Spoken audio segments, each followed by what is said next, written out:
Yeah. Keep fighting. Is that? Keep fighting here. Look to no flash. Look to no flash. Kill him fast. Can you kill myself? Oh, dead. Fine, is that? No Samson. Varus no policy. Nice. No more star, yeah? Nice, it's big by I can flash on him if you want to go there. Okay, I'm golden. Kill that. Kill the Cassandra too, guys. I'm fighting the Kaki. I still want to speed. I can chase them. Cassandra dead.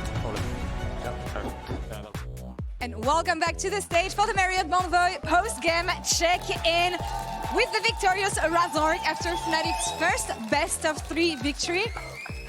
Let's talk about that last game. How losable was this?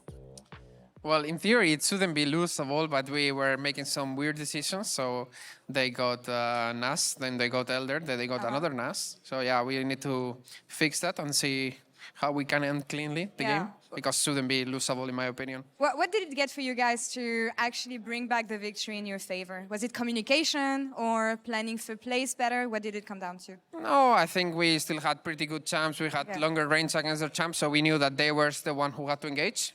So as long as we were not doing weird stuff, then I think we were going to win. And they were the one pulling the trigger, and we took advantage of it. And you didn't throw Atakan game 1, so I guess that's an improvement for the Fnatic fans. It was a complete flip, not going to lie. That Atakan was disgusting setup. But yeah, honestly, I have to say that in scrims now, there's never this Atakan.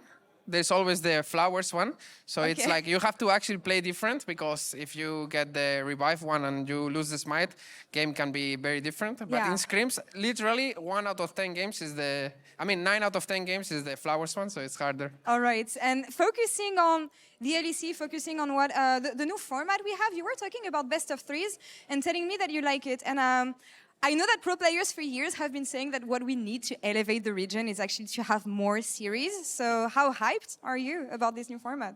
Yeah, I mean, I like best of threes, and I think with the Fearless draft, it makes more sense that every game is just best of three, so you can practice more champs and like coming into the best of fives, you are more prepared. So yeah, I'm happy that there are best of threes and no more best of ones, because I actually hate them, but they are so flippy. Best of 3, best of 5, fearless draft, and maybe a more interesting meta for the jungle? Yeah, I mean, right now in the jungle, honestly, they permaban Nafiri, but there are so many champs that I like to play.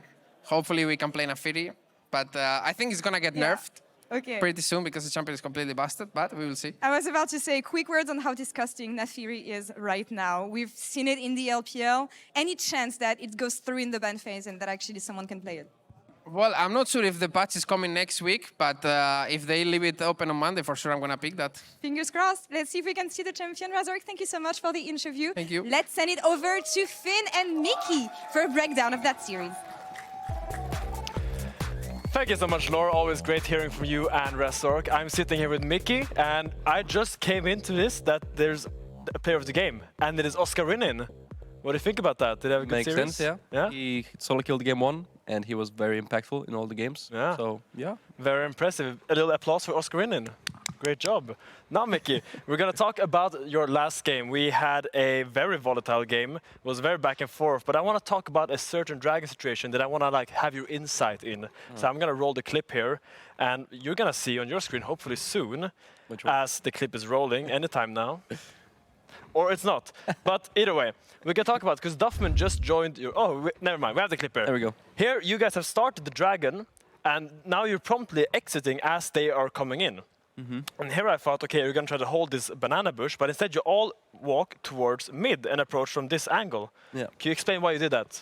Well, mostly so we have the inside track for the mid wave, and we also didn't want to get flanked. So if we try to defend this, we know Rel was behind us because he took the gates. So we just didn't want to get flanked, so we all went from this angle. I would imagine holding this choke against Rel is very hard, because you're going to get these big magnet storms. Yeah. So instead you try to enter like this, and as we roll the clip, we will see Rel actually looking for this Hex Flash. Were you aware she was looking for this play? Yeah, we know he has no flash, so it'll be a bit hard for him to engage. I even reacted quite slow with my flash, but anyway. Yeah, I mean, he just kind of pulled the trigger too fast. I think he could have just waited, because we are basically on a bit of a timer. Yeah. But yeah. And here's something you like. You guys have nothing, and they're holding this, and you give actually them time. You go to the mid wave and make them respond to you.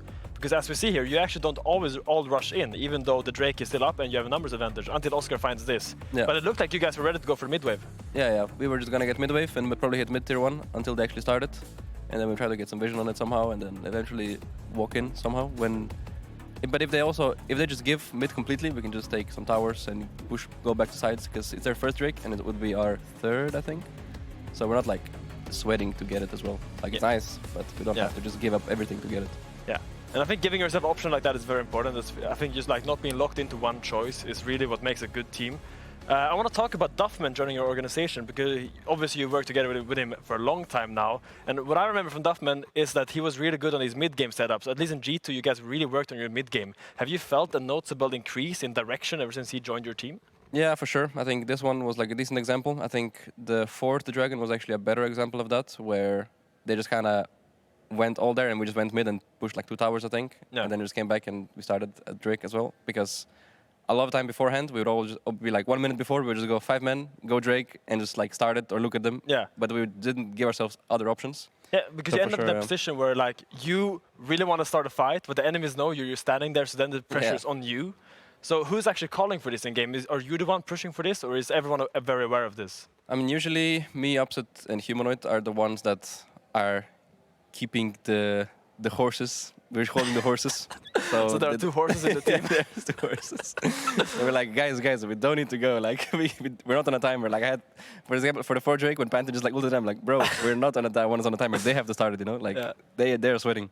So yeah, we're usually the ones that need to chill out the rest. And yeah, usually the games look a little bit cleaner when we do that. Yeah, so. You and Upset put the fun in foundational eyes, I heard. So looking for next week, you're playing one more game this weekend against another team. SK Gaming. SK Gaming, that's right. How are you looking forward to that? Yeah, I mean, right now we beat the old SK jungler, now we're going to face the new one, so I'm looking forward to how he fits into the team. Yeah. And see if there's, I guess, their new AD carry can, you know, fill the shoes of Rahel, because I thought he was pretty good. Yeah. So, yeah, I'm looking forward to that, and let's see if they're better than last split. Yeah, looking forward to it. We're going to toss to a break soon, I think. An interview with Carlsen. Thank you so much. Thank you so much, Mickey, for talking to us, and we'll talk to you guys next time. Yeah, thank you. Thank you, Finn. Let's focus on the second series in the Marriott Bonvoy pregame check-in with Carlsen. Thank you so much for joining me. Thank you for having me. Ahead of today. How do you reflect on last split? Because the way we've been talking about Heretics and you as a player is that you exceeded expectations in the LEC, making playoffs, making it as far as you did. What are the learnings and looks back on that split? Yeah, I mean, definitely. I mean, yeah, we exceeded expectations. I think with the also the big move of moving Kamiloo from 2nd division up to LEC was hard to have expectations at all for the team. But I'd say definitely it was like taking in everything I could feel for my own improvement, at least. It was kind of just gathering experiences. And now that I'm more comfortable not only with playing on stage, but just being here in Berlin, being in the LEC in general, I feel like this is a split where we now can focus more on just developing on the actual game. Because I think we 3 rookies, everyone had to adjust and to kind of get some things out of the way before we can actually become a good team. Yeah, I mean, that's the thing, and I really feel like even from the get-go, when I was watching Team Heretics videos, you guys were so eager to learn how to play together as a team and just get better. What is going to be the main focus for the first weeks, and what was the main focus to get ready for spring? I think for us in practice, it has been a lot about aggression and confidence. Knowing when we have a lead and when it's our turn to play, we make sure we capitalize on it. And I think for sure we have to carry that over on stage. Because especially it was the series against Fnatic. We had a good lead in the second game. Mega choked it. We didn't know we were ahead. We had the lead and we didn't know what to do with it. And I think for sure we'll get way more wins if we know how to capitalize. All right, and focusing on the matchup you're going to have today against Rogue, kind of hard to think about it because we haven't seen them in so long, but focusing on the top lane matchup, every time I talk to top laners, they keep on telling me it's so weird playing against Adam. Not so much because of the champion he plays, but because of the way he plays lane itself. What do you think about him? I mean, I definitely agree. I mean, playing against champions like Garen or Darius, of course, played against it in solo queue as well, but more so his roaming, his pressure on the map, I think is different from a lot of other top laners. I think I remember as well from when we played against him first game of Winter. He spawns on my jungler's Grump and tries to solo invade and kill him. So there's definitely more volatility, more things to prepare for, but I'll be ready for it. And all of this with no swap lane, so I'm really excited of course, about this matchup. Carlsen, thank you so much for the Thank you so interview. much. Best of luck against Rogue. Thank And you. casters, over to you. Well, thank you from Laure and Carl as well. My name is Hysterics. I'm joined by Dagda. We'll take you through the next series of Rogue versus Team Heretics. Welcome back to the LEC for another glorious split and no best of ones if you hadn't heard before. Where you're tuning in now. I wanted to get something to celebrate the occasion, and I realized I couldn't give a plant to chat all the people in the audience, but Dagda, I could give this to you as celebration for coming back to the split and for being in this glorious moment. This doesn't make up for Valentine's Day. It doesn't matter. It's close. You though, chose doesn't it? your wife over me. But no, Just saying. but I found out I was Irish recently, at least a little bit, and that's green. That is true. And I missed St. Patrick's Day. I was in Rome. All right, I'm going to put this safely over here So, for a little bit, all right? Yeah, Actually, no, we'll it's a pop nice over here. plant. Thank Is you. it I really nice? appreciate Like, it. it's a bit plastic, but outside of that, Yeah. it looks I good. didn't want to say that and like break the illusion Yeah. for the people at home, but yeah. You it's can't fine. kill it if it's plastic. Yeah, and that is Not that you would. basically genuinely why all the plants in my house are plastic plants, because I don't trust Oh. myself at all as far as it goes. I got some real plants because you need that. You need that adrenaline in your life at some time. The rush of a plant. Killing a plant. That's right. That's I how think we fun it have different levels of what adrenaline is in our is. For me, lives. that's really easy going. Outside of loving plants, loving best of threes between two teams who are really fighting to keep their heads out of the gutters because, as you know, Rogue ended in a pretty bad spot, the worst spot at 1-8. 10th place, not even making playoffs last split. Yeah, but at least the one team they did beat was Heretics. So in theory, maybe that has something to do with things coming into this. But I do think on both sides, you want to see both teams stepping up quite a bit. I think for Rogue, it's just being proactive, actually trying to set up with Malrang being able to interact with the lanes, especially now that you don't have lane swaps anymore. I wonder if Adam will start to be able to bring out some of his unusual picks and really start to make a name for himself in that 1v1 matchup where you have Malrang supporting him. But on the opposite side, I think Carlsen's actually done a pretty good job of entering into the league. We heard in the interview as well that he's kind of taken a lot of those learnings now and wants to come into the split fresh and revitalized. So I think it'll be an interesting matchup up there. I mean, I think top lane is especially when in this best of three we're expecting to go a little bit more of the distance, unlike the last series that opened us up. This has the potential to be, roughing around a little bit as well. Let's hope Carlsen doesn't stick to things like the Cassante as well. But when you are going up against Rogue and a new Rogue as well, it does feel like they're capable of anything. And what I mean by that is that at least what we saw last split wasn't the same old, same old. I didn't always sit down and read a book in the Rogue games. I didn't kind of wait for the story to unfold. I did feel like I got somewhere a little bit sooner than you would in the past. Do you feel the same way, or am I just No, there were definitely some games that were a bit more interesting, right? Good, And like good. even I think it was the Heretics one that ended up being like a 50-minute banger or whatever. Plus, like I think you do have to like. I think it's still the same problems that plague them, which is that inactivity. And that's where I think if they can actually start to get that going, well, you've got players like, I mean, it was Jonghoon, but Execute, who can do a lot from that support role and wants to play picks like the Pike. So I think you've got the building blocks to try and make something happen there. But I think it's going to be on Heretics, I think, more so to kind of prove that they deserve to be elevated from those bottom positions, because I think they did actually look very well when it came towards a lot of their team fights later on in the split, where there seemed to be almost like these individual moments from people like Kamiloo, like Carlsen, that was able to step up and kind of like take over a team fight when the chips were down. So I think that's where kind of I'm looking at to see if now they're a bit more, I don't want to say like they're veterans, but like they've grown that bit over the last split, if they can have that same success. That's what the interview talk was about from Carlsen, right? He's like, well, the first split we had, 3 rookies coming in, himself included, where it's like, we got so many working pieces together. Stend was one of the best engaged supports coming out of EMEA. Kamiloo was someone who's laning. We saw from like the very bottom to how that developed as well. That was crucial. Even Carl, how he played as a role player. This is a split where you take that development and you put it into action. Now, if you're wondering why there's 2 older men talking to you directly and saying, all these cool things about the team, we are waiting for them to come out on stage. There's been a small delay. And what that means is that we get more time to get into game. It's early. Maybe they're waking up. I don't know. I mean, it's definitely a bit early, but I think I'm looking at stuff that I want to see fresh for this draft, which is like the things like the Gwen that we got to see a little bit from, but the Neferi as well. I really want to get a chance to look at, because basically the changes that we got to see to her is her W now makes her untargetable. So if you go for a tower dive, essentially think about Maokai W, except she does a ton of damage. It's like a full second as well. Yeah, so she goes invulnerable, but she drops the aggro as she comes out of it, right? So it means that then her new dogs that she's now packed up will actually pick up the aggro afterwards. So you can kill the person under the tower, tap W as an Efiri, and then your dogs will take the aggro so all of your team can walk out. It's a super, super powerful spell, especially coming in from that jungle role. And then also the being able to jump on people with the shield from the ultimate and all these sorts. It just makes her incredibly powerful at going for these plays. She's a reset machine as well. When that ult, when you get a kill, you have like another 10 or 12 seconds from memory. It's just been plaguing solo queue at the moment, and I'm glad because it's also coming out in solo roles as well. I'm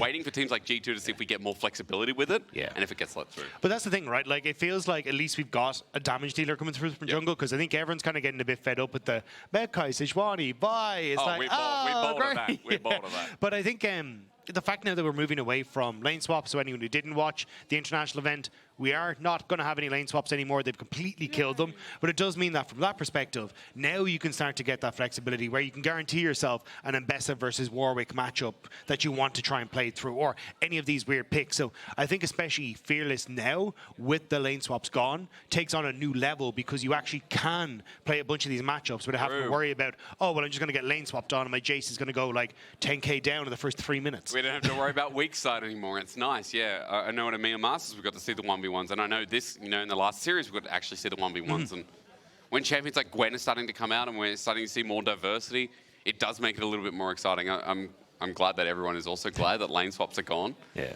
There's been a couple of patches now. Well, we're in 0.4. For 0.6 now. No, we for aren't. First stand, I know we're on now. Yes. Oh, no, that'd be a worry.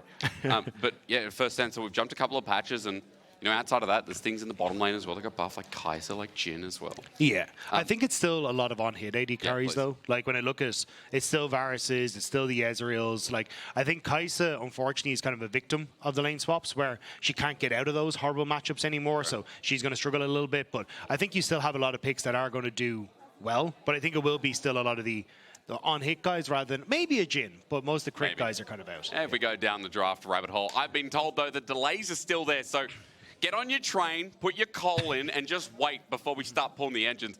I've never been on a coal train. I don't know how it works. Maybe Analyst Desk can tell me a little bit more about how we build that up. Fire somewhere. Not like what that. What the hell? I don't know. Oh, God. Hey, we have a little bit of a delay. I'm going to get you more info as fast as I can ahead of this Team Heretics versus Rogue match. And it's choose your own destiny. You can talk about Rogue or Team Heretics. We will anyways, if this lasts for a long time. Or you can talk about things pertaining to the game and the lack of lane swaps and what we can expect and what kind of a point it is in expected competitively. So we get like our choose your own. Yeah, you choose your own destiny. I want to talk about Cole. Cole. Okay, no. We will not. Alex? The Yorkshire runs through my veins, and I will not be taking the slam against Cole. I want to talk about the meta because we're starting to figure out a little bit here. Because we're watching bits and pieces from LPL, the only other region we started before this. So we're still waiting to see, okay, well, how does that pertain to our region? We did well at first stand. What are the learnings we've taken back from there? Yeah, we did. We did, and we did really well. It was great. But then the question is, okay, we had a lot of talks about top lane. We saw the Gwen and we saw the Rumble. That wasn't necessarily what we wanted to see out of that Gwen before. I haven't seen any of the Jace just yet. That's been another big pick out there. So when I'm looking in towards teams making their first appearance onto the stage, how are they going to bring in these other picks we seem to be strong elsewhere onto their games today? Their first stand. Can I say something? Yeah. I'm gonna say something. I'm so sick and tired of this jungle meta. I keep seeing Maokai, Vi, Sejuani, Skarner every single game, and I need to see something else. For my mental sanity, I am losing it. Can I interest you in a dog? Genuinely, no. It's always been. I'm really just getting so tired of these same jungle champions. I know they're so useful. I know they're for engage, but please, can we offer some creativity? It's a position that we get into many times with the meta when something is oppressive, right? And you can't really do anything about it because obviously even in Fearless, like the fact that you can always go to one of those OP jungle picks that's going to be good for your team, why would they do anything else, Finn? You know it, you're a slave to the meta, you always have been. I know, I'm a victim of it, I'm not a slave. No, not really. But it comes down to the balancing of it as well. This becomes a different discussion out of nowhere, right? But I think like we were talking about this in the green room just before today started, and it's one of those things where the meta is stale from that role specifically, right? Yeah. Top lane, you can argue there's been some lane swaps, so it feels like we've been seeing the same for a long time, and that is also a fair argument. But at least AD carry gets to swap around a little bit. Mid lane has to be so versatile with like AD mid laners, the mages coming through as well, and support is still like that engage or enchanter route you have to take just for the sake of building out the team comp. But yeah, junglers right now, tanks, they are just the go-to.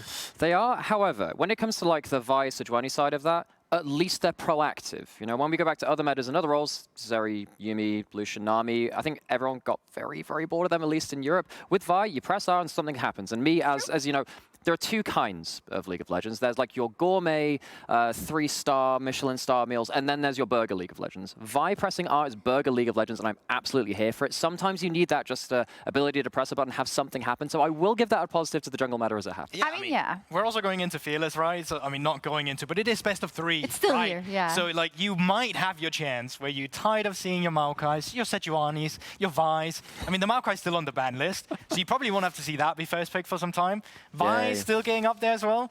You know, you get further down the ladder, you'll find some carry eventually. I'm missing the days of like Lilia, Hecarim, the Speed Gonzalez on the Rift. I think that was fun. But I think the problem with right now that happens is that because the other lanes are so versatile, you need to find that foundation somewhere in the draft, and it's just so easy to slam in a tank jungler. And I think that's why we've seen mid, jungle, and support be the stalest in the meta, because those 3 are so integral to how you dictate the map. And I think that's why those roles really need big changes for the meta to change. Okay, we don't know if we can affect those changes by us yapping, but we certainly hope so if one yaps enough.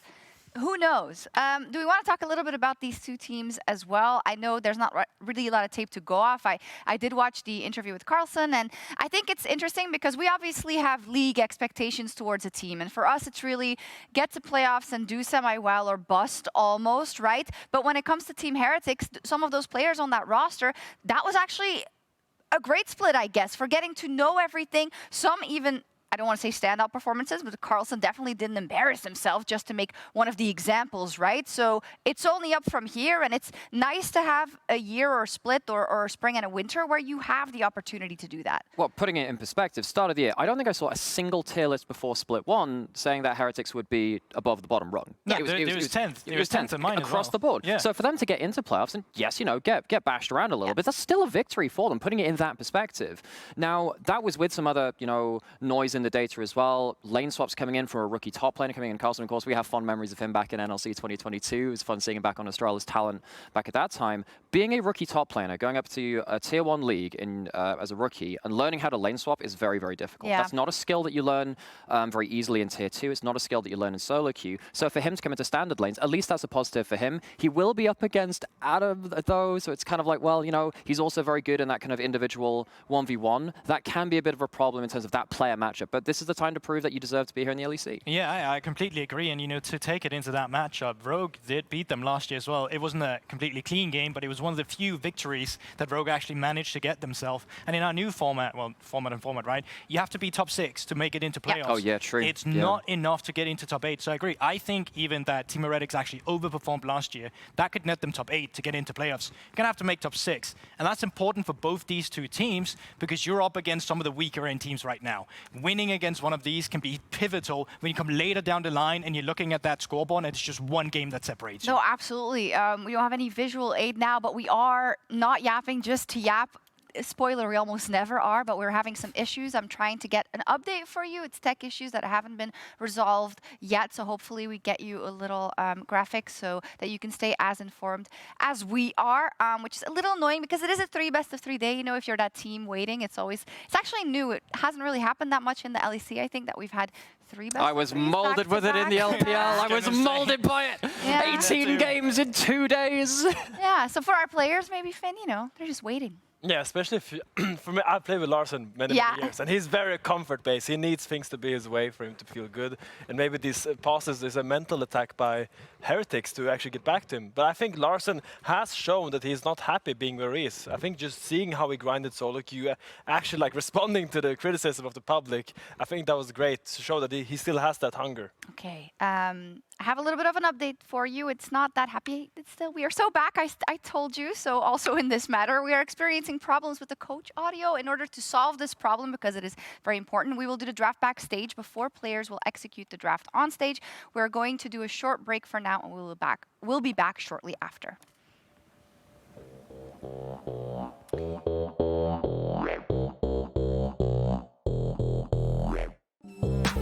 Nature bends towards chaos. Given or break. Breaking expectations when we hit the riff. Dom Toretto, Macro, see the way we shift. You can talk your shit about the way we push, but you're always gonna fall for that 5-stack bush. Fast play so clean, we won't ever stop. Got wrist breaking moves like Fnatic top. Sonicon, only thing that we tend to botch. Yeah, it might be a circus, but it's fun to watch. Gym bros impressed with the way we flex. Here Ambessa never ready for the Mirwin Vex. We got the best new picks and they're adding up. But Brox don't wanna see them, so I interrupt. Excuse me, Barbarito, I don't want to make a scene, but our boys have started cooking like it's 2019. Give me chaos. Never gonna settle for this boring plays, no way. Give me chaos. Never gonna feed, but we will create some space. Give me chaos. Greedy for the glory, so we're only chasing dreams. Making titles, trophies, highlights, international memes. Give me chaos. Pit fight, miss might, everybody sit tight. First strike, ignite, running through the red light. Big bite, wolf light, bringing all the hype as we be howling at the moonlight. Stop talking, we don't need your opinion. When we get more value, last hitting a minion. About to leave your head spinning like a Garen main. Outdated like Dominion where you're playing the game. Man, please, don't call me Sally. With the XDD, we'll be getting chatty. Tap father throwing hands like it's Paddy the Batty. He'll be taking you to school and you'll be calling him daddy. Movement is so crazy, you would think it's a glitch. Killers dodging every skill, shopping out from blitz. You want something new? Well, we'll grant your wish. We got a brand new mantra and it goes like this. Give me chaos. Never gonna settle for those boring plays, no way. Give me chaos. Never gonna feed, but we will create some space. Give me chaos. Greedy for the glory, so we're only chasing dreams. Making titles, trophies, highlights, international memes. Give me. Got a rookie buffet and you know that we ate. Gladio Power, breaking your plates. Always betting on ourselves, don't mind the hate. Like Alistar's dad, we be raising the stakes. Then staking our claim on international fame. Throwing dirt up on your name, trying to stifle your shame. We know you can't stop watching like your moth to a flame. Flipping birds, coins, barren, flipping every game. Tell me who will get the credit when that Baron pops. You're calling you Montoya, praying that he stops. Really think you're pretty special if you beat G2, but we solo leveling like Sunjin. No more loyalty to scripts, yeah, I want something new. The time for royalty is over, revolution in blue. Revolution in blue. Revolution in blue. Revolution in blue. Revolution in blue. Give me chaos. Never gonna settle for those boring plays, no way. Give me chaos. Never gonna feed, but we will create some space. Give me chaos. Greedy for the glory, so we're only chasing dreams. Making titles, trophies, highlights, international memes. Give me chaos. Never gonna settle for those boring plays, no way. Give me chaos. Never gonna feed, but we will create some space. Give me chaos. Greedy for the glory, so we're only chasing dreams. Making titles, trophies, highlights, international memes. Give me chaos.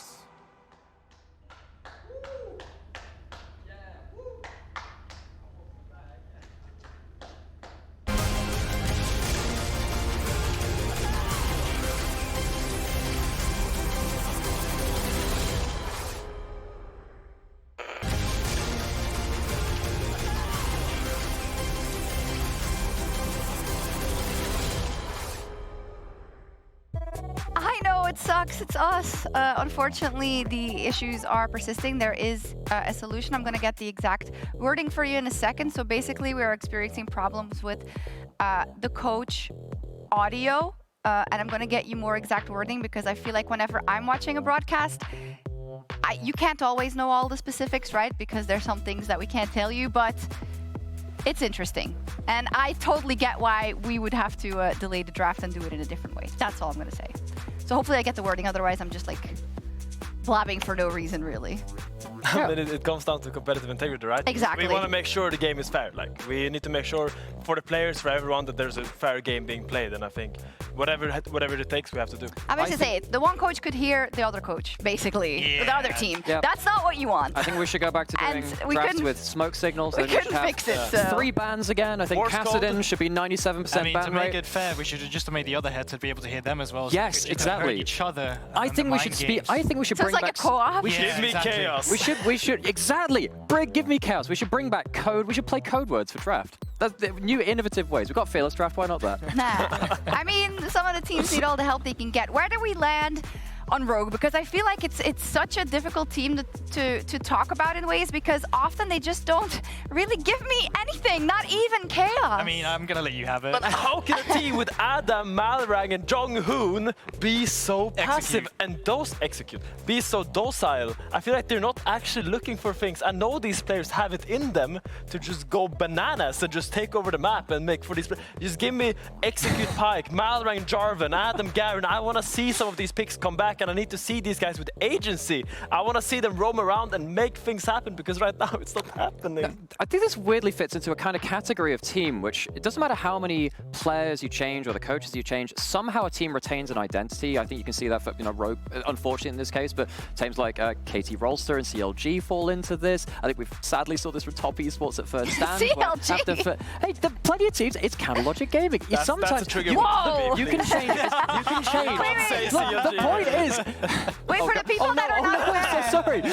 For the people that are not aware, Finn, why is CLG a touchy subject why is it for bad? you? Well, I was playing CLG year 2021, and it was a sort of Bud Was it that recent?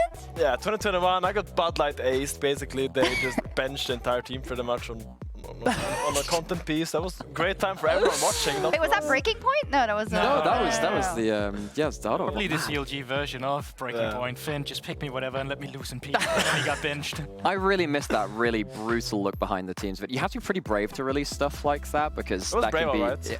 Yes, is that the word you'd use? But no, I really miss that kind of like really look into a team, because I think as a casual viewer or someone who's maybe not connected with the teams, it's very rare to get that look inside a team. I agree. Unless you're Finn. I mean, I agree. I guess there could be an argument made for like, you know, would the players want... No, obviously you wouldn't want to show everything, but I feel like a lot of them are okay with it, I guess. I mean, I'm thinking back to the Team Liquid video where you have like APA, right, saying to John, like, why did you say that after the draft? Why don't you say that in the beginning of the draft? How do you feel as a player yourself that those things get shown? Well, I think for sure you want to be heard. Like, whoever listens. What if you're on the bad end? Yeah, if you're on the bad end, but I think you need to be aware that this is the life you've chosen to live. And I think it's a part that comes with the job that is really tough sometimes, but you have to accept it as well. I actually really enjoy getting insight, not only to the teams that are doing really well, but realizing that even the people on the really losing teams, they are people too, and they're putting in so much work. And it's even harder when you put in so much work and you're not actually getting the results, because you're not really getting appreciated. The only people look at it's like, what can you do better? But when you're already working 15 hours a day to try to win, and that's not working, it's really tough. It's like a self-fulfilling prophecy almost, because you're doing badly, so you're not getting interviewed or asked on podcasts or be on all these things.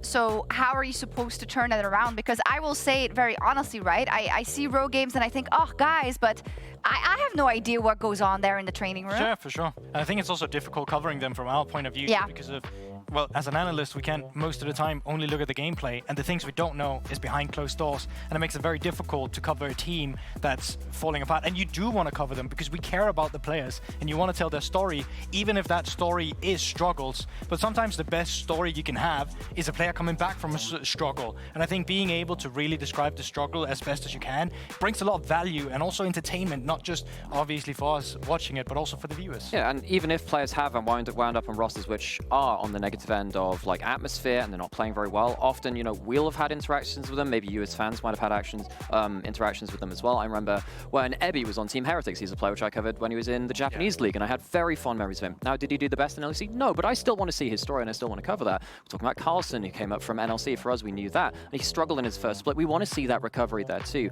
Very often we have these little threads, which it's kind of hard to pull them all the time, because at the end of the day, if they're not showing stuff in game, it's hard to put that question back to them. And also for visibility, right? We will try to talk to players off air, but there's a lot that I just go, well, you can't say anything about this, obviously, because we don't want it out there. So I feel like it's a tricky position that some of these teams are in. I will update you once again. On stage, the coaches were experiencing audio issues and we were not able to solve the technical issue right now. So Comp Ops decided to execute the draft off air in the coach rooms. And after the draft is done, we will send players on stage to do the on-air draft, so to say, right? So yeah, you have to imagine this, because if you can't communicate with each other, it's not like the teams can be in the same room doing the draft, because then they'd hear each other, I guess. So they have to be in different rooms. I wonder if someone is running from one room to the other saying, oh no, obviously you would just see it on screen. Yeah, that makes sense. I was like going way too deep. I was going way too deep. I thought they were like making notes. They banned Cassandra. Salits! Heretics Gold Parade! I feel so stupid right now. No, I'm sorry. I'm not making fun of you. No, Making fun of the idea. No, yeah. Yeah, see, sometimes it exists in your head, but not anything else. Who's winning Spring? Give me K. No, I think K Corp has just come with so much momentum. I really think unless It has we to last see 10 weeks. Yeah, okay, but unless we see a G2 resurgence, a G2 revitalization, I think unless we see a G2 that is at their peak, I don't see how any team can beat K Corp because they have got so much good practice at first stand, and I think they just have so much to build upon. And that's really true, and I think that particularly players like Khalees and Vladdy will get a lot of value from going internationally for the first time. You do take a knock here or two, but then you can bring that back regionally, you can grow from that. However, with lane swaps gone, Mickey was on a podcast with Jamada and Don Jake, and he was saying that actually 2v2s in standard lanes were working out really, really well for them, and they think that Fnatic can really benefit from that. We saw them have a pretty good series just then. Standard lanes being back changes so much. I think G2 with Broken Blade, with all of his counters, the meta counter top lane picks, you know, the Cho'Gath he had in, the War, he has everything. You know that by now if you're watching the LEC. I think G2 and Fnatic find themselves in a really good spot with standard lanes being back. So which one of them is winning? G2. I don't trust Fnatic to do that for 10 weeks at this point. See, I'm going to be the other side of that, and I'm going to manifest it then. I want to manifest it. I agree with all the points you laid out as well. And I think Fnatic can be a momentum-based team that can take these victories, and they can take titles. They have the talent for it. I think the regular season last year, or last split rather, showcased a team it was so long that ago. was better than the others. Last year of 2 months for 3 ago. weeks straight, Fnatic was the best team in the LEC. That is just fact. They crashed out in playoffs. And Yeah, if they keep winning, it's good. It's just when they don't keep winning. Anyways, I know that the draft backstage has been concluded, so players will now return to the stage and they can start the off-air champ select shortly after. So we will now hand it over back to our casters. Yeah, okay, we're back. Sorry for the delay. Now, like all things in life, you have to wait for the best, don't you? Yes. Let's rephrase that. Good things come to those who wait. If you didn't get the meaning, right? And, you know, Rogue versus Heretics, some people might not have that on their bingo charts or have that on the front of the fridge or have it in their, you know... What do you have on the front of your fridge, Jake? It's blank. I don't have any magnets yet. And unfortunately, it's like an older, like mid-old fridge, so it's not perfect. It's not the big, like, American double size. No, there's no ice tray. There's no water that comes out of it. There's no stainless steel so you can put stuff on it. No, none of that. So... what are we talking about? You said you have to wait for the best thing, so I was waiting. A bit of yakety sacks, hopefully.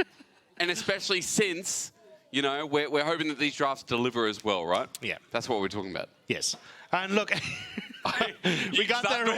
You know, when we go into fridges, I'm all there. Like, yeah, you are all about the units. Why is there so much joys in fridges, though? Like, what? Like, don't you get excited by fridges? No. See, for me, I would go to, not Lowe's, what's it called? In Australia, we have a store called Bingley, right? And Bingley does all, like, you know, special shout out, by the way, you can pay us money. They do, like, fridges, TVs, electronics, right? Yeah. And going in there, you're just like, oh, all these new fridges. You get excited. You think, this could be in my home. Yeah. But seeing a good fridge that, like, has heaps of room, because that's what you consume, and big ice trays and stuff. Yeah.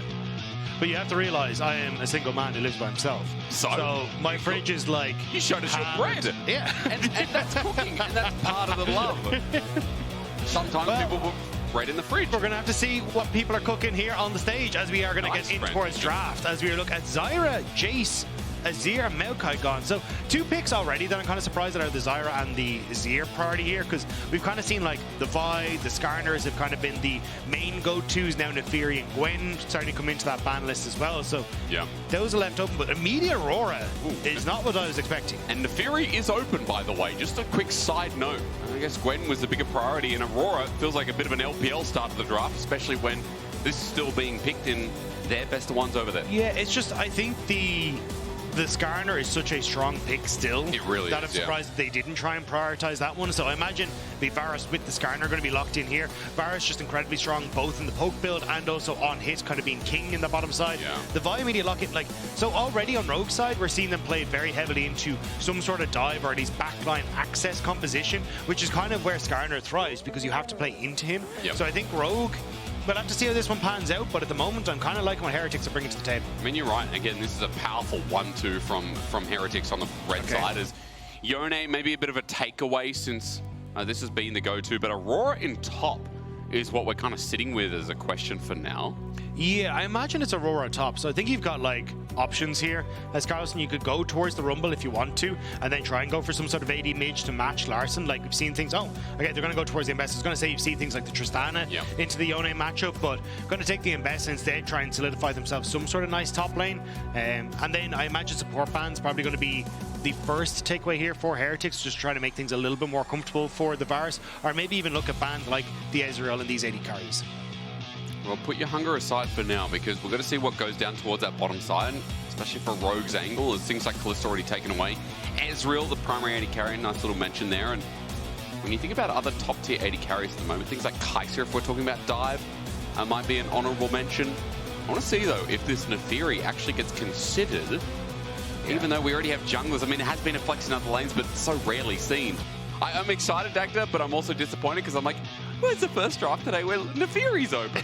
And it's like, we already have both our junglers, and Ballas isn't playing. It's not like that Vi's going to a solo lane, and Yone's going bot. Like, so I'll put that aside for maybe should come in game 2. We've only seen a couple of teams in the LPL pick it up as well, so we'll have to see what the plan is. Quirky going to be taken away as well, so now again kind of pinching that bot lane. I think you're still fine though with things like Ashe up and available. If you want to go towards like Misfortune for Patrik, I don't think it's the end of the world here with the amount of like go forward buttons that Rogue have. You open up with a nice bullet time over that, can work, but Talia going to be the final ban, so I imagine it's going to be mid lane pick here, but I think you kind of got to figure out here on Heretics where you imagine this Yone is going. I do think it's mid lane because I don't think Yone is an Adam champion, but we'll have to see. So flex up or support. Let's just question this for a little bit longer. Hang on. Real? I mean, we saw, okay. Because we saw, like, we've seen this from BB already, which is like when you have a bunch of enemy champions that are trying to play into you, the Cho'Gath gets a ton of value. But there is also that, like, the one that I, like the forbidden tech that I'm hoping we'll see, which is like the Shirelias, the symbiotic souls, that kind of stuff. But I imagine this will probably be tanked, but it also means that we're probably getting the Ambessa mid. Imagine, but also Sjokz into Aurora top isn't great, so maybe it's Sjokz mid? I don't know what's happening here. Yeah, let's just wait and see, because again, it also facilitates some of the AP lacking. If it does go, you know, the Shirelia's build still has a bit of AP in it as well, it ends up building the Riftmaker. So we'll just wait and see. I'm excited regardless, hoping and just putting the pieces together while Rogue set up the bottom lane. Rel's still the primary support here in the LEC, and I feel like globally is still looked at severely, as Alistar might be the counter or the preemptive counter into it, locking in the 2v2 for Rogue. Yeah, so I'm kind of surprised to see the Alistar. I thought they would go with the Rel, especially on the level 1. You can then play very aggressive with the Ashe, but not actually going to be the case. So just kind of look to scope out in the bot lane, wait for a level 2 to kind of hit, but it is great follow-up. And kind of you can see already the game plan for Rogue, which is we are looking for engage and pick with Ashe, and then immediate just go buttons with all the other ultimates that are on the team to make sure that we can set up for a strong team fight. Whereas on Heretics, it's kind of a, hey, we want to absorb that pressure, like have Braum block some of the stuff, have this big ultimate from Sheo on the Skarner that can lock people down, and then enable Flakked to get the damage down, enable Carlsen to deal some damage as well. Yeah, withstanding all those ult buttons for Heretics would be a good time. As we're in the Summoner's Rift, nice and quick, no longer do you get to sit down and wait. Our second best of 3 of our opening day for Spring.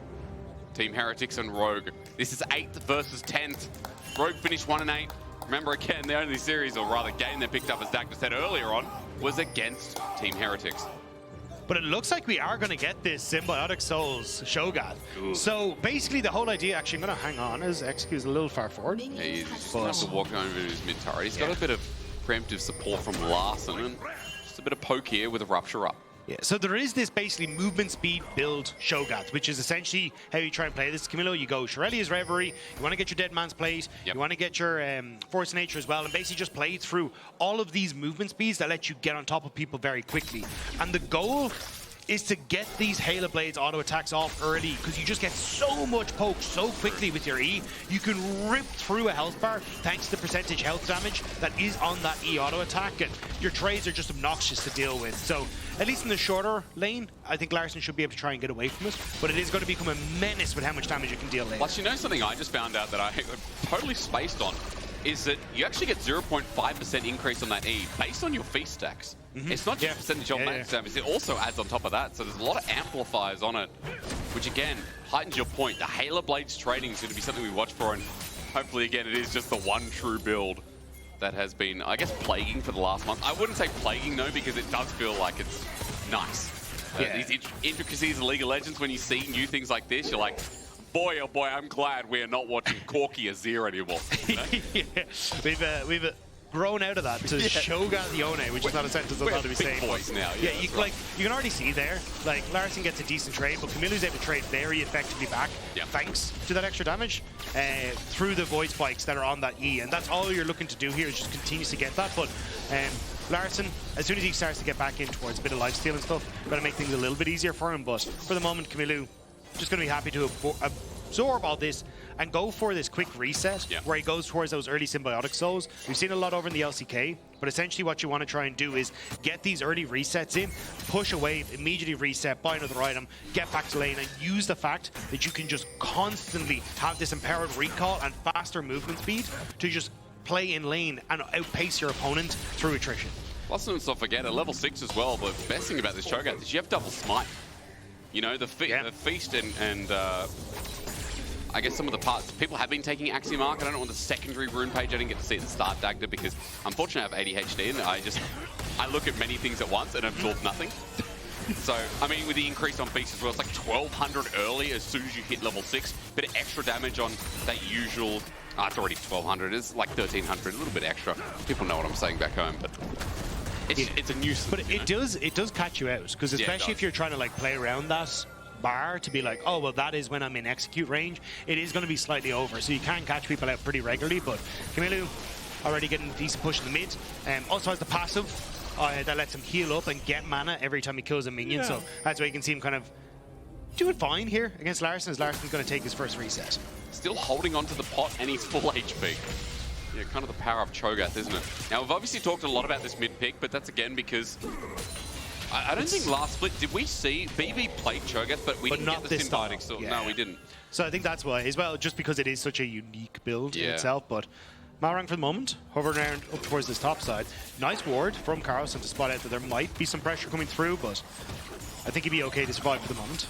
Yeah, still got a pot in hand as well, so the stain can come through. As I'm sure Doran's shield will help, but Aurora burst trading might set up the Malrang question mark.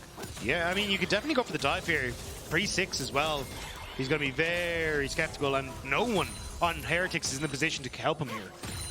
He's also not taking Grasp or Conquer. He's got Electrocute, so there's no sustain in the runes. The dive begins, and up against the wall, Carlsen has no chance, but Malrang won't burn a thing. Instead, just accepts he's going to die because he knows that minion wave is kaput. It couldn't get back out from underneath the tower, and nice pickup from Carlsen. I think Adam probably could have been the one to start that off to help drop the aggro, so then you could get the damage down and Malrang still have to get out, but doesn't even try and burn the flash, just accepts that he's going to go down. Sheo knows that with no jungler, he's going to start off the dragon. Meanwhile, the 2v2 extends a little bit further. Execute taking massive amounts of poke and trading, and Flakked just take him down to an inch of his life. Patrik up next as well. Great Winter's Bite is Team Heretics 2v2. Really good pressure enable. Yeah, and at the moment, Heretics are kind of just winning out on the map stage a little bit. So you get the kill on top side. Yes, you do lose a lot of CS for Carlsen. You can already see that's kind of where that big gold lead is opening up. But Sheo able to move down towards this bottom side, go 1-for-1, and now Kamiloo going to be in an okay spot. So it's kind of just a case of that kill making the difference for Malrang, and Adam having that extra little bit of HR CS lead. No, I love the smite came early. It's like, yes, Kamiloo, you can have this. And by the way, it doesn't actually say it. We were looking at items before because I was noticing in live that it says 1500 views, but it says 120 on the item. That's what keeps confusing me. I'm like, is it 150k or is it 120k? I think it's 150k of units. 120 on the item. I'm so confused. Either way, it's basically what you want to try and do with these boots is travel a very, very long distance, and then you'll end up getting an empowered, sorry, you keep the empowered recall, but you also get 45 extra movement speed as well. So you become out of combat. So you become very, very quick outside of combat. You're able to move around the map incredibly quickly, and it makes it difficult for your opponent to keep up, because all that's going to happen is, look, Kamiloo's low on the mana here. He's going to push this wave. He's going to immediately look for the reset, and then with the symbiotic, he gets the empowered hex recall here. See, he's going to be very quick going for that, and now he gets the increased movement speed back out into lane as well. So this is kind of the power of this, and it means you basically don't miss out on any of the CS coming through and from lane. And look, whether the patch note slash the client is bugged saying 150k when it says 120 on the item, regardless, it's so mega fast to get the upgrade now. Where you can see, look, he's already made a recall at 100. So at least, in logical sense, 1/3 / 20% of the way towards that upgrade coming that early on. Sprinting back out to mid, not missing too much, and I love it that we're seeing here double amp tome. And the other thing, Dagda, while I'm yapping away, you're just excited to be back, you know, having a great time here today, is that Shirelli's just such a mega cheap item. And I guess that's the power of this build, isn't it? It's a really cheap build. You're online quick, you're fast quick. You have 2 items while your enemy mid laner like Yone on the Blade of the Ruined King is probably going to have 1 in a bit. Yeah, but it's also like, it is the utility that it offers in one respect, where you have to say, hang on a second, I can just speed up literally everyone else that is here, which makes things very nice, especially when you're playing with an AD carry that does struggle a little bit on trying to get out onto the map as well.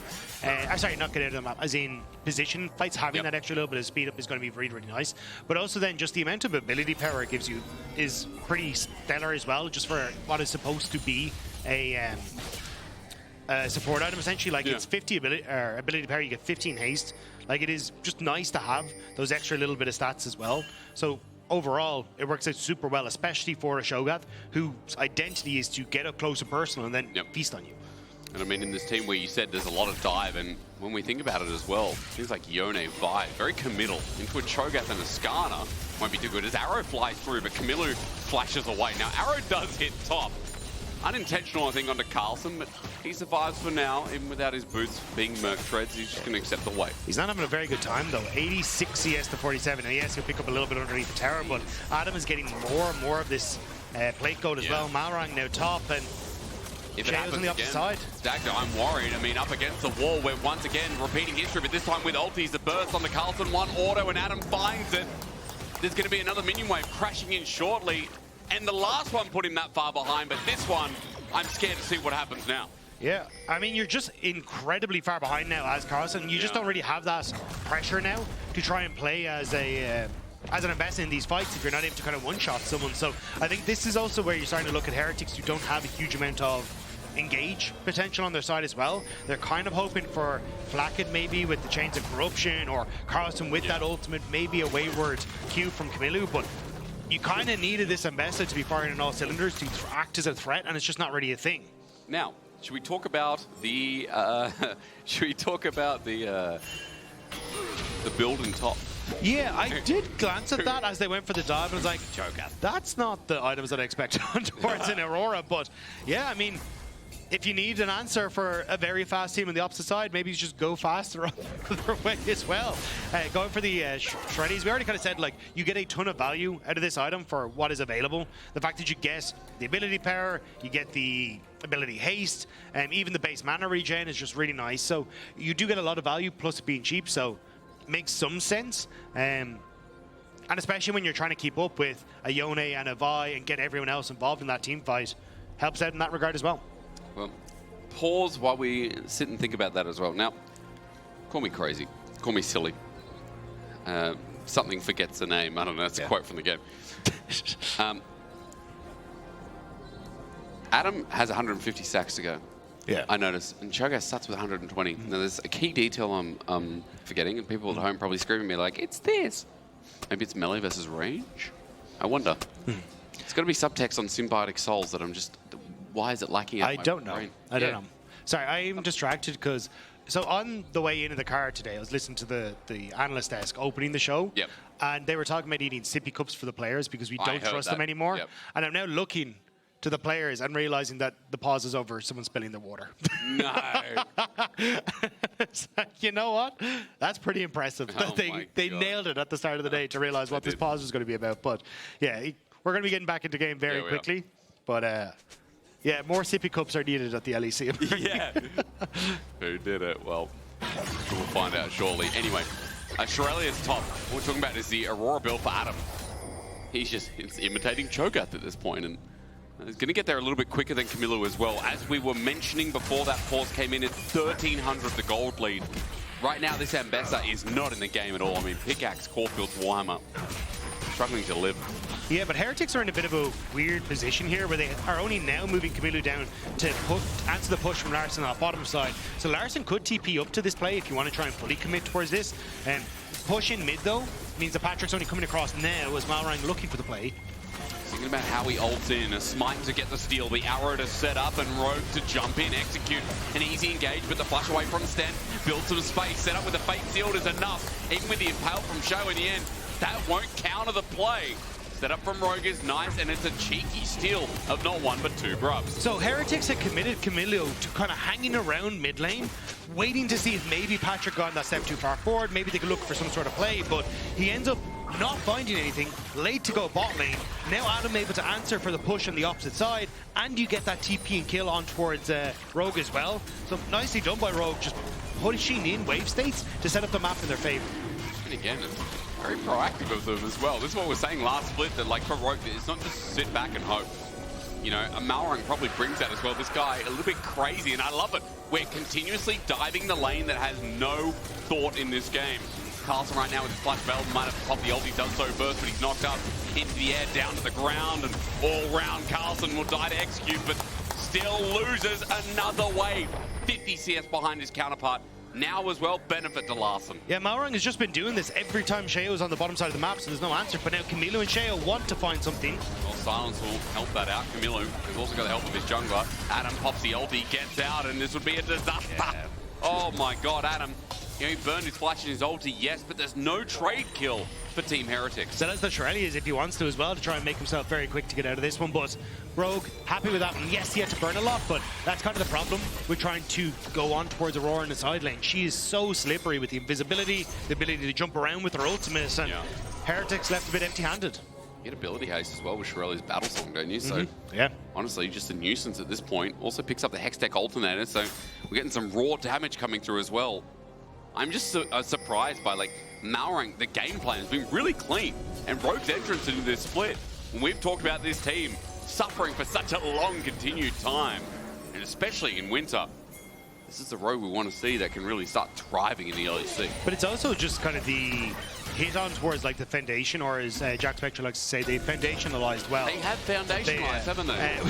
Oh, hang on. Execute, flash forward, turns this engage into an advantage. Enchanted Crystal flies out, but Team Heretics too far away. Okay, a little bit over aggressive there, but I was going to say, like, you can tell they're thinking about the wave states that they want to try and set up, right? So they've already cleared out that wave in mid. This is why they're shifting down to the bottom side of the map. They're trying to play through like two lanes really effectively, and now Adam gonna move back up towards his top side to catch the wave that's pushing in there. There's nothing really on the map, so going for these plays isn't the end of the world. Just unfortunate Execute had to burn his summoner spell to try and make that play work. I feel like Execute's been clean with it though. On this Alistar so far, say clean engages, yes, hasn't had to make too many of them, but all the same. 3k gold lead for Rogue in this early game as we crest around the end of plating, and Team Heretics, the only member who's ahead, if ever so slightly, is Flakked on this Varus, who's on hit Varus. While mid might look pretty even, but still, because of that dive up top, Larssen, that's almost a 400 gold lead. I mean, Adam is also just huge. Yeah, he's going to be able to complete his second item very, very soon. Although, Kamiloo? Halo Blades, he's going to go back to the Soul Unbound. Another one of those, though. Kamiloo does have solo kill territory. Yeah, it doesn't have the Halo Blades, though, which is kind of the window you need to play around as the Cho'Gath. So while that Halo Blades is down, way less threatening because you can't get those 3 autos off super quick, but still going to see Execute running into him. But now you got the support of Sheo moving in behind Kamiloo, so also actually there's a lot of members coming down to this bottom side here. Around Kamiloo, I mean, Kamiloo just has so much wave clear, so the wave's going to push in immediately. Rogue 3 members play defensive. You can see that Patrik, with his arrow available right about now, can help out, but Kamiloo, even without Demolish, with 1 grub, and the rest of the team should be able to take this down. Execute is consistently staying on this bottom side to try and wait for what they believe is going to be a dive, but it does mean that in the mid lane, Patrik can't contest the wave, so now Heretics get to push in mid, and they get to move both their AD carry support down to the bottom side, creating this numbers advantage for Heretics, and it's kind of been this consistent play. Now Adam is going to get pressure onto the top side, as you saw Carlsen shift towards mid to cover the play on the bottom side from Heretics, but yeah, it's kind of both teams missing some of the marks and the beats that they're supposed to have here. Yeah. Next beat, by the way, is going to be 30 seconds towards this Herald spawn in top. minute till Dragon, so the space is there at least to move from objective to objective. And the first item's coming on board, so we should see a fight. I feel like especially since Adam is so damn strong when he's gone for a support build first, and should have a Dagda, why is my brain not working? It's first day back, man. But I know all the items in the game. I was studying this game like a textbook. Sorry, which item are we looking at? I'm looking at crit magic. Shadow Flame? Yeah, thanks so much. It was like Shadow Flame's second angle for Adam. Man. I don't know why that was so hard. It's all good. It's not late if you get made. So, see again, we're kind of getting, like, they're attempting on the bottom side, Heretics to make, or sorry, Rogue to make a play. Yep. Heretics completely backed off. Kamiloo aware that he was under a lot of pressure, and they're going to trade for Rift Herald on that top side. But I just want to, as we're going through this game, keep your eyes on where Stend is, because he has been hovering around mid to keep Flakked safe. Now, in this instance, I think he maybe could have started to shift down towards that bottom side to help with Kamiloo, but even then, 4 versus 2, I think you're in a bit of a bad spot. But it's giving the push to Flakked on the mid wave, which is the important part. And that's where you're going to start to open up these 4-man plays when objectives aren't up. So, Sheo now going to open up with Rift Herald on mid, and now you've separated the Ashe from the mid lane turret. And Heretics should have a numbers advantage. Well, Patrik can still impact. I mean, he's foregoing mid completely as a Herald gets the charge we mentioned. Carlsen hasn't TP'd. Oh, he's late there. He's coming in late. Patrik's still not in the fight. No front-to-back situation as the poke sets out the arrow from afar, but they know where he is. Not engaged in the fight. It might be bad. It's between well from Adam, though. Sets up quite nicely. Execute with the setup, too. I keep talking about the setup, but where's the go in? From over the wall, Execute pops his ulti and Dagda. No fight. We just look at each other. But Heretics are delighted with that. Stend, of all people, the Braum got the Dragon, and you got the Rift Herald charge in the mid lane. That's a big win for Heretics. And again, it was kind of based off of having this control over mid wave, that they could open up to shift over. Patrik had to lose a full wave and the majority of his mid lane turret's health bar as well to try and come and help out. So he's now set behind as well. And Heretics just got to walk in and steal the Dragon away. Nicely done. 3 dragons. Okay. Well, they lost Grubs early. They lost the gold lead early, but Dragon win condition is a Dragon win condition, I feel like. And in this day and age, everyone agrees that Dragon is still the most important objective, especially with the minor buffs that have been given over the past couple of patches. Especially when you've got a Cho'Gath that is very happy to feast on that potential soul in 4 minutes' time, you know? I think the saving grace, at least for Rogue, is that it is an Ocean Soul. Like, it's not that strong in the aspect of their composition, where they kind of want to one-shot a lot of people and immediately jump on them, so you won't get a lot of that regen off. But I think the disasters are already kind of starting to happen, where they're just not getting control of the areas that they're supposed to, and in skipping steps, Heretics are actually punishing as well. And that's the thing again, while there's a lot of criticism for Heretics, at least in this earlier game, and more so as the fact that Rogue were getting compliments. Just can't seem to shift gears. Yeah, Shirelias for Shirelias. Now, Adam is very strong, though, between worlds, but against Kamiloo, still he has a lot of health to work with. Adam now without an ulti, but how much is that going to burn when no objective is up? While Rogue, Death Rush quite deep in top lane, using that inner turret push to shadow and get a pick. Yeah, but you got a lot of people moving around to cover this now. Flakked managed to push out mid, so he's here to defend as well as Stend. And again, Rogue just kind of not finding much on the cross-map play. Sheo even pushing in this mid-wave just to cause more pressure on the map. So, Adam, but I'd look to see if you can get him. Alright, that's set him up quite nicely. The damage, is it going to be enough? Well, maybe. I mean, Malrang's going to pop the ulti. One rotation there. Impale interrupts the Aurora. 4 members should be enough from Rogue, but Team Heretics, their jungler taking a while to die, eventually does so. At least he got a hard steal stack eventually, but there's a quick kill for the turret. Sheo just took a little bit too long in that mid lane, and good punish. I mean, great arrow coming through from Patrik to nail him down in the mid lane and set up for that play. I wasn't really expecting it, thought he could clear the wave and disappear, but at least that's something now for Rogue off the back of that passage of play. Still complimenting Rogue. 15 seconds to icon though. I like that our icon's changed. It's not just orange anymore, is it? I don't know if that's ruinous, but I like that it's blue and red. We'll find out in a second. Listen to it. It's like we're Could you make that noise again? I missed it. That one. Oh no. That was actually... that was just me choking. You know, it's not hard because I do it every day in solo queue. So, I can imitate that noise, you know? I went from Emerald 4 to Plat 4. Oh no. No, not been fun, no. Yeah, and you were on holiday, so I thought you were at least taking a break. I mean, I was. That was the break. Yeah, I had to go to Rome to escape solo queue. I came back, played some more. I'm like, I gotta go to somewhere else. Next holiday booked for Greece. All right, well, top, it's all about this Atakan. Now, noises aside, I feel like Kamiloo's noise is going to be important as Feast is up and available. 7 stacks on the Cho'Gath, and as he clears this wave, Team Heretics are very interested in the contents of that topside river.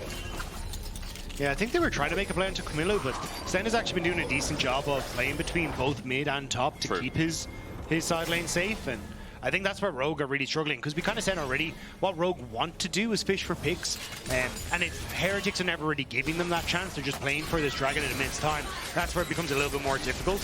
And you can look at where the map state is at the moment. Like, yes, Rogue are getting push in these side lanes, which is going to help them get to the dragon first, but they haven't really got anyone contesting that bot wave, and it looks like Heretics considering a collapse on towards the mid lane with Carlsen. But they don't really find much. They're just going to reset instead. Yeah, no one's really overstating. I mean, when Dracos and Fetty started singing about chaos, I don't know if they had Rogue and Team Heretics in mind. No. But we did ask for it. But we do have a Sjokz mid with somebody, you know? And a little bit of chaos. Yeah. They didn't it's like a sing, sprinkle. Give me a little bit of chaos. You know? It was just give me well, chaos. Well, it was an unspecified amount, right? That's true. So I think it's on them for not being more specific. That's right. Maybe next time make a song with specific amounts of chaos. Yeah, at least, 3 Part 2. I don't actually know the units of chaos. I haven't got that far. True, that's right. Is it like in a bubble? Do you package it like macarons from Paris? What do you do? Well, I'm trying to figure out what Rogue are going to do from this situation, because Heretics have got control over mid. Malrang's in a decent flank spot, but Heretics kind of saying in this group makes it very difficult for them to crack. Like Carlsen even marking Larssen here as they try and move through this choke point. So Heretics just doing a good job of gaining that space back here. I mean, remember again, if there's one mistake, if Team Heretics choose to go to Atakan here, they're not going to lose anything. They've got 3 dragons on their own, and Rogue are going to start it off at the very least with patience. You know, wear thin. Malrang sits them back a bit, and Team Heretics are playing mega slow ball to this. Good little scream as Kamiloo tries to delay, some damage taken against him, but Execute now isolated. Arrow sent out, Rogue committing, all in for nothing in Larssen. Great engage as the Aurora sinks and swims, and now for Rogue, they're getting poked out. Kamiloo's still alive, but you sit in the back line. Larssen now needs to be the damage dealer, but a great ulti. Carlsen flies in, but his team is already disengaged. I'm complimenting, but I think I should be criticizing here. Team Heretics, another pause. Who spilt the water this time? I mean, I appreciate the effort from Carlsen. Hope that you can maybe kill the jungler and shut down that opportunity to have the soul taken away, but just didn't quite have enough damage in the tank. Great ultimate from Patrik, though. Managing to clip onto the Varus was actually the difference maker there. Sure. You're not running cleanse. You've got the barrier here for the Varus, so you're just not getting away if you get hit by some of these CC chains. I mean, some of these big ultis, though, like we talk about Larssens, we talk about Adams on the Aurora here. They make an impact in these fights, but I mean, again, for Team Heretics, that did not go the way they wanted in the end. Now, we've had a pause. We are conducting ready checks. Game is resuming shortly. Just reading text on the screen like a golden retriever. I'd be impressed if a golden retriever could do it. I mean, as long as they see the ball, they get the ball.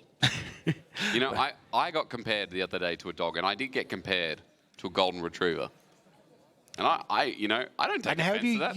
Yeah, okay. That was going to be my question. How do you feel about that? I like chasing things. No Neferi yet. I will not bark, I promise. No barking. There was one thing you said you were going to do in the broadcast. And Neferi's not even here, and I've already barked. Isn't there a skin coming out where, like, Neferi's a hot dog or something? Yes. Yeah. But very good. Here, like, immediately, you end up getting locked down, and it's just the CC chain that's really good. But great from Patrik to get that play.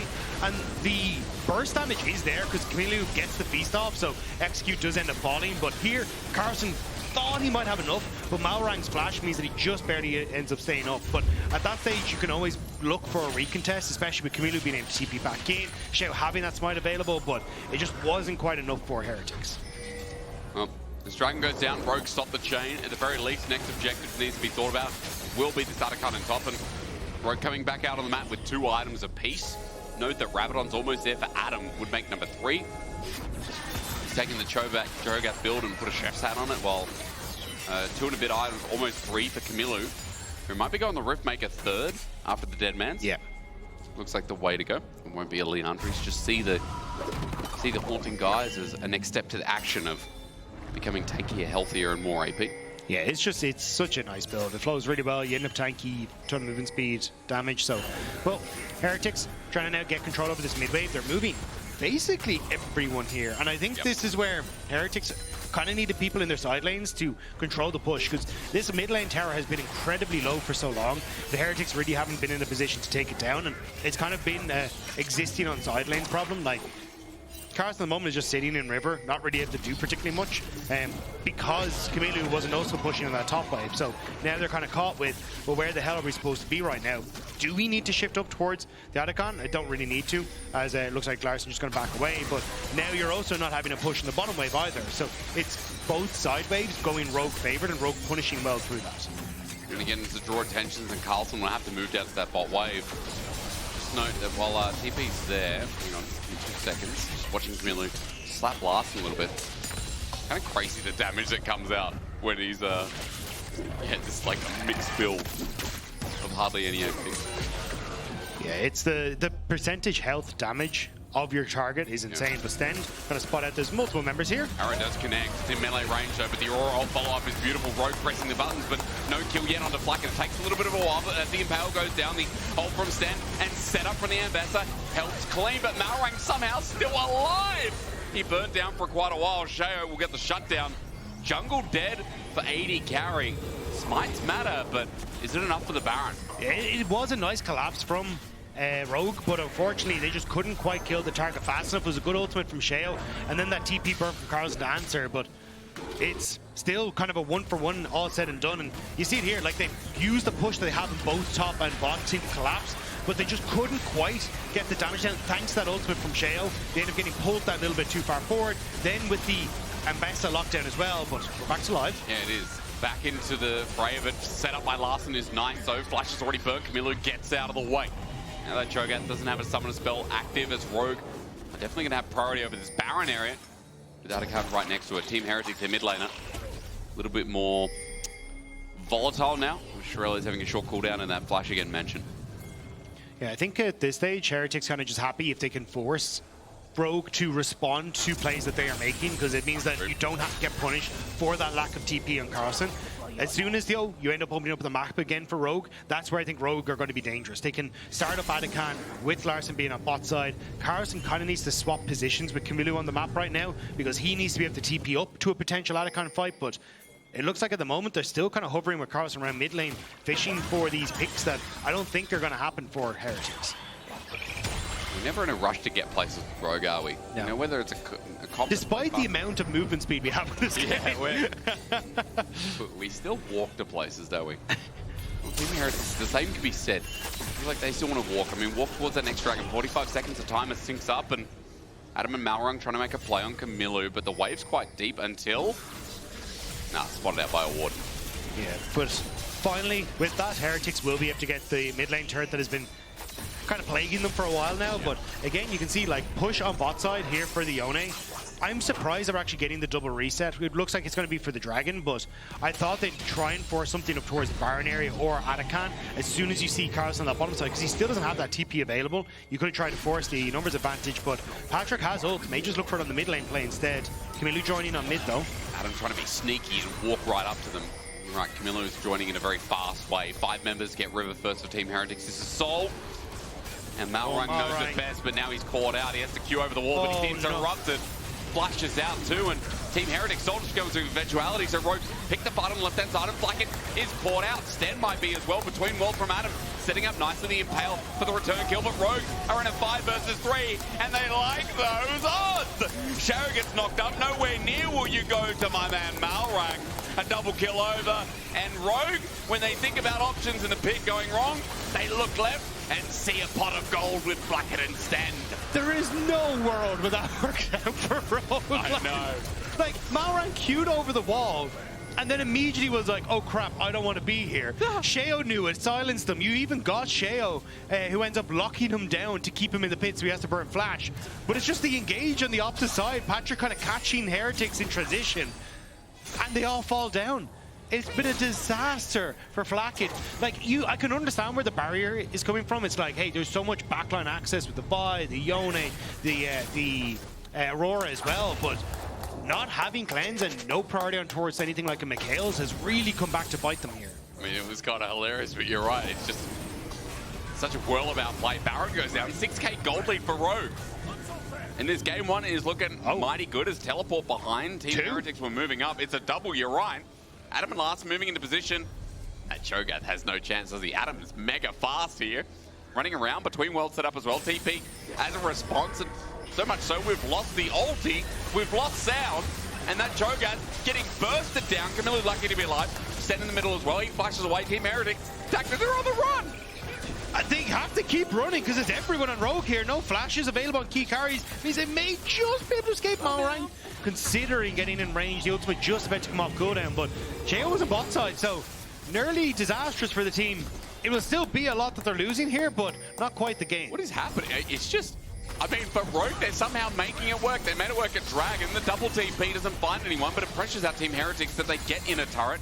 They're also able to push up to the inhibitor turret as well. Sheo, I think, is looking for the re-engage, but I don't think the rest of Heretics are with them. So it looks like it will just be back away. Rogue, don't quite crack the base, but they are looking at the Atakan. Now I'm going to have a crack at something else, that's right. So that as they begin, Sheo needs a mighty steal here. Remember, it is the floral kind, so you can pick some up for your partner, but only if you can sneak in and maybe get them for free off the floor. Don't tell your wife that. It's 6k, 5k, 4k. No one wants flowers off the floor, Dagda, but you're not going to find them. Instead, you're going to find a fight. Aurora between worlds sets up nicely, and look, Rogue press the go button, now playing in front to back. It's a 1-for-1 so far as Rogue get a little bit low and execute. The ulti's not going to save his life. Again, Rogue set up the fight, but I thought it was going to be better than that. Well, this is a strange game. Heretics have more damage in the tank. This is kind of where that composition comes alive. It absorbs so much of that pressure and prevents the follow-up. And now Rogue, when they keep going, Carlsen matching at him. Gonna get poked out. Electrocute helps out a little bit, but Rogue, they've got to run up to the Atakan. It's going to be taken away right in front of them. Malrang with a steal potentially, but Team Heretics, they're on top of this. Nice arrow. Atakan goes down. Team Heretics going to get all the flowers here, plus the percentage bonus on the neutral objectives that they have. And suddenly that Baron isn't looking too powerful after all. This has been a bit of a messy go from Rogue. I liked the initial play, which was try and TP, look for the pick onto Kamiloo. Maybe we can use that to very quickly crack up the base open, reset, and then look into a side lane as well. But it was this after fight that just doesn't quite work out for them. So as Heretics start to move in, Rogue trying to look for the collapse onto Kamiloo, but he is surprisingly tanky. And look at where Flakked is positioned. He's the on-hit version, so getting a ton of damage off. You're getting the damage blocked by Stend as well with that Unbreakable, meaning that nobody's really doing anything to them, and Carlsen as well, having that threat on the side. So it's just the lack of value in the damage Rogue are getting off in that fight. Team Heretics as taking members must be cheering. I mean, this game back within reach in some degree. 1 minute 20 to Ocean's on. If Team Heretics can get Ocean Dragon number 4, then they are not just cheering, they get the extra 25%. Oh, here we go. Excuse me, the ult sets up. The arrow brings it back into fruition. Flakked isn't dead yet, though, until Adam jumps in under turret. Miller comes in with the TP. Under turret, they're going to take it down. That's Rogue doing the damage. Sheo, a two-man impale. Execute pops the ulti. An all-in. A wombo set up, but for Rogue, the damage is not flying fast enough from Patrik. I cannot make heads or tails. Dagda, Flakked dead, executes dead. It's a nice pick from Rogue. Again, this is kind of where their composition shines and looking for those plays, and they find onto Flakked once more. It's the 4th time this game, but afterwards, I think Heretics just needed to back away. Like, you already know that that tower is gone, and your main source of consistent DPS is this Varus. Like, Stend tries to get in front of him, but they can't really do much. It's actually the Adam flashing forward to finish off the Varus. Terra now goes down, but at this stage, you kind of stuck around too long. Sheo getting clipped as well by the slow from the Ashe means that they're able to chase down, and you just don't have the damage to follow up. Carlsen's trying to be that, but it's very easy for Rogue to turn on him with the amount of damage they have. I mean, you've an 8-kill Aurora. At this stage, you have to be so careful on how you pick these fights as Heretics. The fact that Heretics, though, are able to defend somewhat as 6k gold disadvantage kind of shows you at least their damage in their kit is scaling up. I mean, by the way, 0-0-10 on Patrik's side. That is a support Ashe this game. Is Teleport going to be channeled. Team Heretics 5 members in front. They want the soul. They want it now. Malrang for the steal behind the pit. 5k, 4k, 3k. Steal territory. No way. Not against the Cho'Gath. That's what you think, and that's what you know. Ocean Soul's now picked up for Team Heretics. This 5v5 should be theirs, and Flakked going on, buy some time. Rogue need to get the hell out of there because no one's dying. Larssen from the back of pit, runs for his life. Carlsen says, finally, it's my game to play. He's been behind 4,000 gold in this single game one. And Team Heretics, some way, bring themselves back. The Ocean Soul in their back pocket and that gold lead meaningless now that they take a grasp of this game. Fool me 4 times, shame on you, but fool me 5 and Flakked will not go down. Rogue burned everything trying to kill him, and he just goes golden. Says, no, not gonna happen this time. And it means now they can actually start to crack open the base, and I think this might be the game. I mean, they can end. They've got an Ocean Soul plus 25%. Means the Team Heretics, from such a big gold deficit, are now running onto the Nexus turrets. Number 1 will drop, and Patrik, look at his damage. How meaningful is it? Kamiloo may as well be a hardcore tank at this point as well, taking next to no damage. Patrik is an Ashe with no mobility. Sheo will keep him away. The Nexus bear, and Rogue had us in the first, second, maybe the third half, but not the fourth half. Heretics win game 1. That game was bedlam. And every time you thought they had us fooled, but I mean, we're going to toss it over to a break after that one because I need a second. That was bedlam, and it wasn't it? Have a good time for the break. Woo!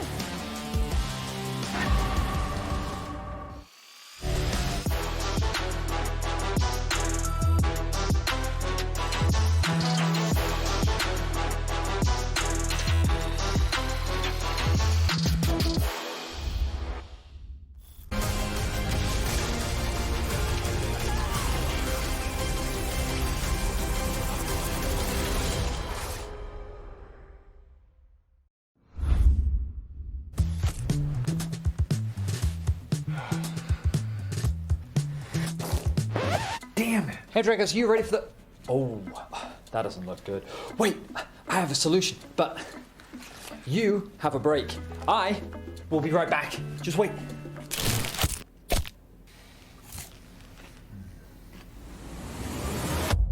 Have a break. Have a Kit Kat. See? I told you we'd figure it out. I don't think this counts. Come on, let's go.